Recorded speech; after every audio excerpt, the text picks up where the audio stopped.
Attends. Ah, il est bizarre cet arbre. On dirait un candélabre. Hein? Ouais. On peut y aller là-bas, la clairière. Ah bah c'est loin. Non, on a l'église à vous. C'est des chiffons. Ouais, c'est des chiffons mais qui imitent des fleurs. Ouais. C'est des fausses fleurs en chiffon. Ah, c'est une vieille église, hein. Oh, 1100 et quelques, c'est. 911. Et regarde, tu vois là, ils l'ont gratté. Ils étaient pentes les églises, regarde la couleur. C'est Pierre. Ouais, Pierre Martel. Oui, c'est ça. Le premier point net, si vous voulez voir. Oh, mais je le connais.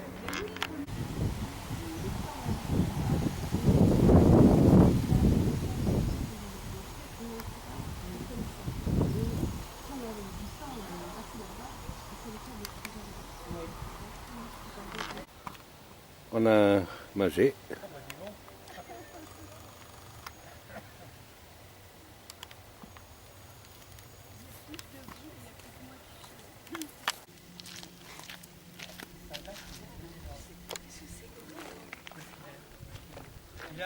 Oui.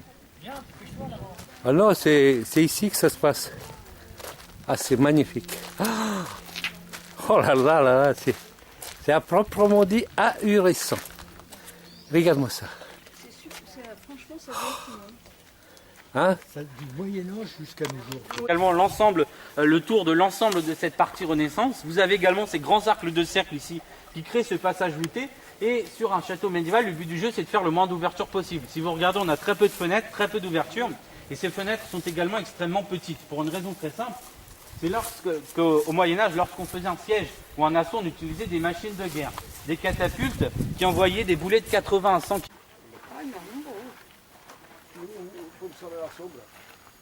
Quel beau jardin.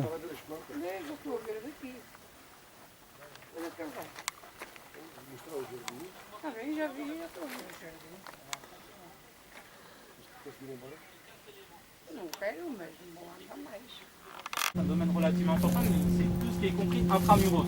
On voit bien le mur d'enceinte qui nous encadre, qui explique aussi le fait que ce soit la région Île-de-France qui gère le domaine, c'est que c'est gratuit, pour un Elle est domaine magnifique, historique. château. Et donc la région Île-de-France gère le domaine depuis 1989, depuis qu'elle a signé ce qu'on appelle un bail amphithéotique, donc d'une période de 99 ans, durant laquelle c'est elle qui gère, qui investit dans le lieu et qui vous permet de le découvrir gratuitement.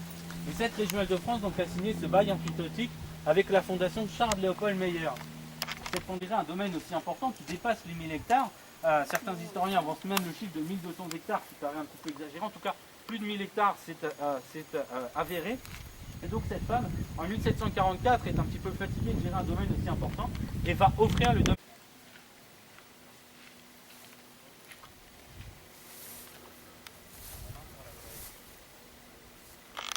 Et voilà.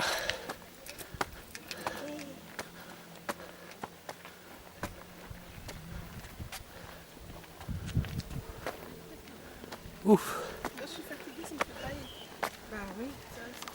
Sont ces terres. Ce qui pour impressionner, pour marquer sa puissance évidemment, c'est extrêmement intéressant. Parce que chaque élément, chaque arbre que vous avez face à vous, ce sont ces arbres, ce sont ces terres. Donc c'est évidemment très intéressant. Alors autre chose, le marquis, la marquise est là quelques secondes, mais qui est pourtant une des plus grandes pièces du château. Vous avez également juste ici une très belle pièce de collection qui est une chaise d'apporteur.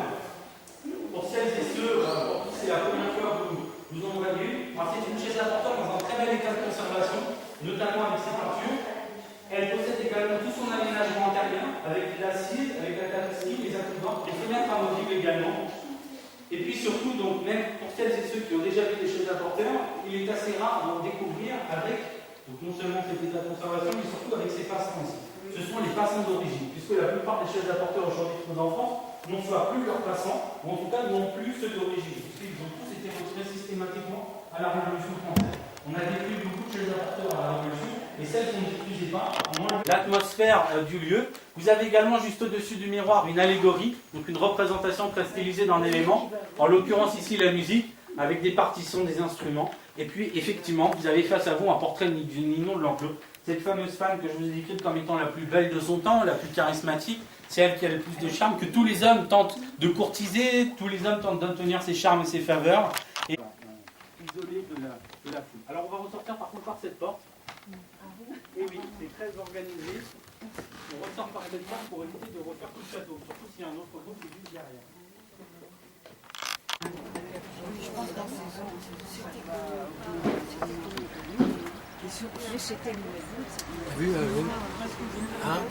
De quoi? Ah, c'est magnifique. Regarde. C'est pas des milliers pour Constance. C'est génial. C'est fermé. Église troglodyte. Regarde. Le clocher, on dirait qu'il passe à travers la pierre. Ah, si. Tu veux que je te le fasse venir? Il est tout content là avec ses femmes. Ouvre, fais. Il va venir.